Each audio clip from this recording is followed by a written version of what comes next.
Daqui a pouquinho a gente traz a primeira participação do ouvinte no Manhã Bandeirantes desta terça-feira, mas agora o nosso contato é com o repórter Vitor Gomes, da Rádio Bandeirantes de Brasília, que está no Supremo Tribunal Federal acompanhando essa segunda semana de sessões do julgamento que envolve o ex-presidente Jair Bolsonaro e mais 7 réus do chamado núcleo crucial da trama golpista.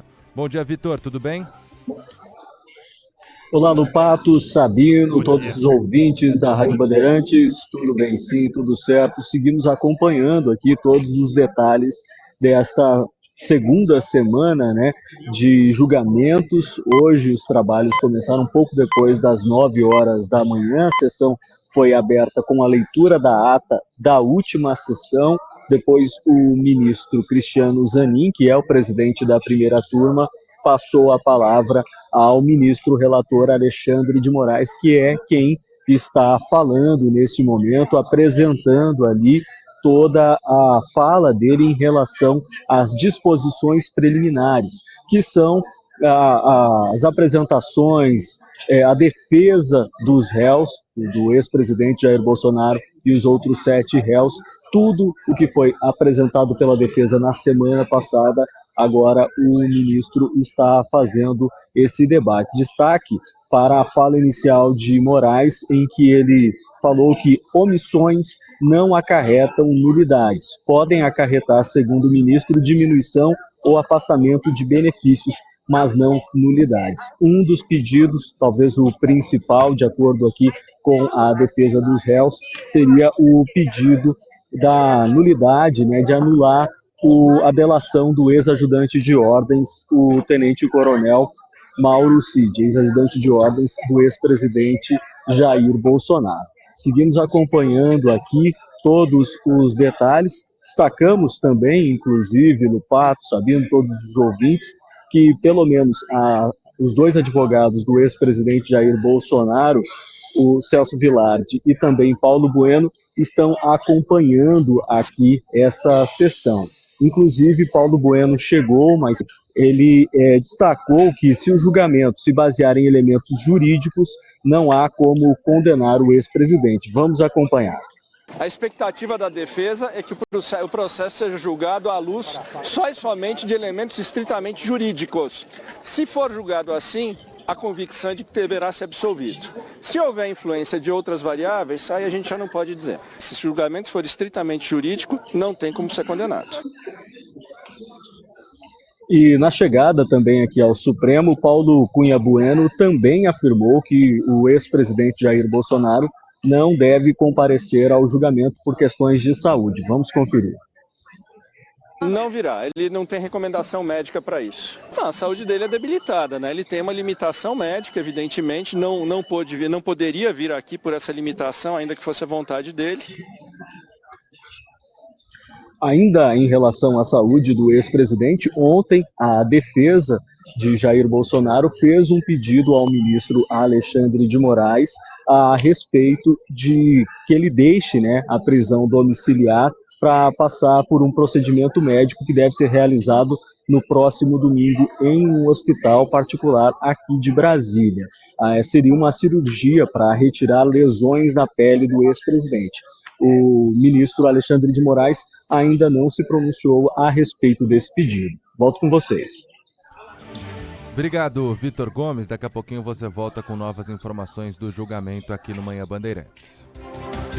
E a gente pode ir agora para um resumo dos principais trechos da fala do voto do ministro Alexandre de Moraes no Supremo Tribunal Federal. O ministro disse há pouco que começou o voto analisando as questões preliminares levantadas pelas defesas dos 8 réus.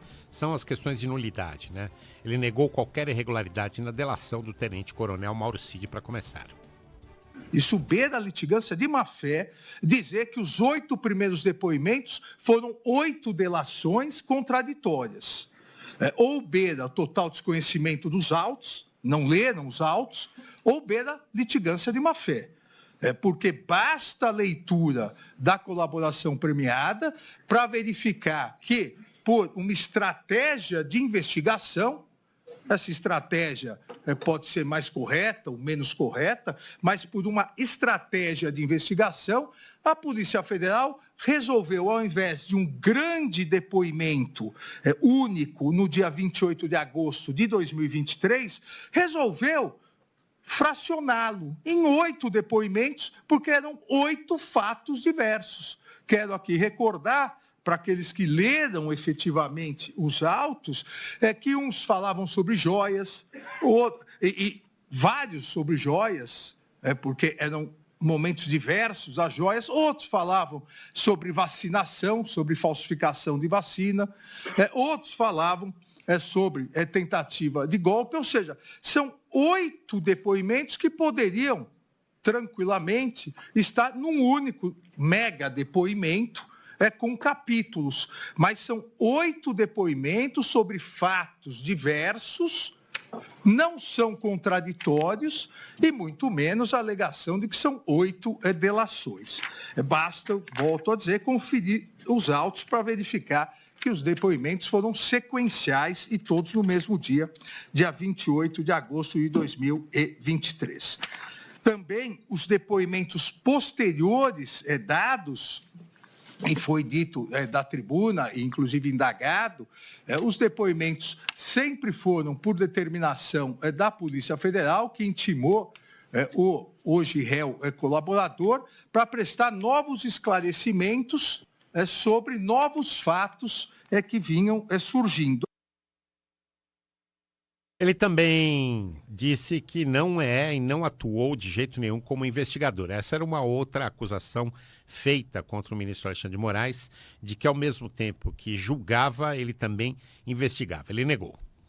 O juiz, ele não só pode, como deve fazer perguntas, principalmente nos interrogatórios. Os interrogatórios são exatamente o momento em que a defesa pode expor a sua autodefesa a partir dos réus. E, consequentemente, o juiz deve tirar, desde que não se pleiteie o direito ao silêncio, as informações, inclusive, a favor dos réus. A ideia de que o juiz deve ser uma samambaia jurídica durante o processo não tem nenhuma ligação com o sistema acusatório. Isso é uma alegação esdrúxula. E mais, não cabe a nenhum advogado censurar o magistrado dizendo o número de perguntas que ele deve fazer. Há argumentos jurídicos muito mais importantes do que ficar contando o número de perguntas que o advogado fez, que o juiz fez. Então, o sistema acusatório não tem nenhuma relação com a participação do magistrado.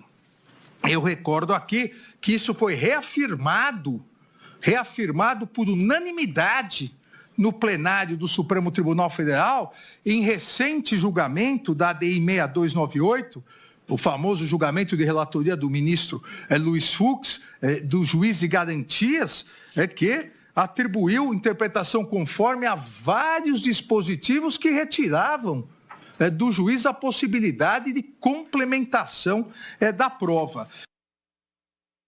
E essa acusação não foi feita ao ministro durante as sessões no Supremo Tribunal Federal. Ela vem de algum tempo no decorrer do inquérito policial já.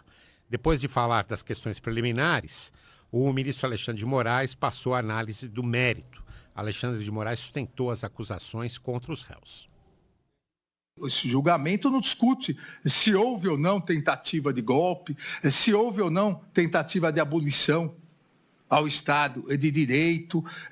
O que discute é a autoria. Se os réus participaram, porque não há nenhuma dúvida nessas todas condenações e mais de 500 acordos de não persecução penal, de que houve tentativa de abolição ao Estado Democrático de Direito, de que houve tentativa de golpe, que houve uma organização criminosa e que gerou dano ao patrimônio público. Isso, tanto o plenário do Supremo Tribunal Federal reconheceu, e por ampla maioria, o plenário do Supremo Tribunal Federal reconheceu, por 9 votos a 2, quanto a primeira turma do Supremo Tribunal Federal.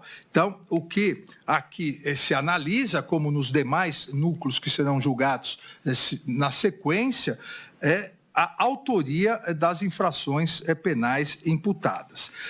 A ação penal, como eu me referi anteriormente, lastreou-se nas provas produzidas pela Polícia Federal, no relatório 456.344, que foram posteriormente complementadas, validadas pelos elementos trazidos em juízo durante a instrução processual penal, respeitado amplamente o contraditório, a ampla defesa, como deve ser no devido processo legal.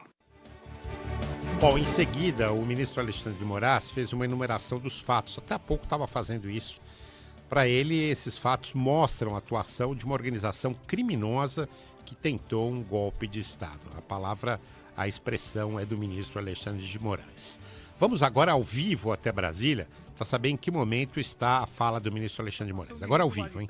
E fraudes, ou seja, dando sequência à desinformação. Essa é a conversa que apareceu agora, não por minha competência, mas da assessoria.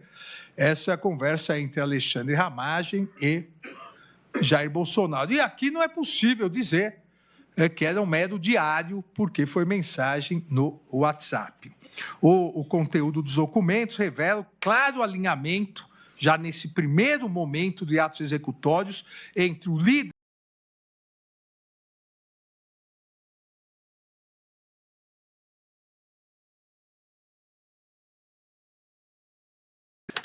como veremos, isso foi reiterado na live.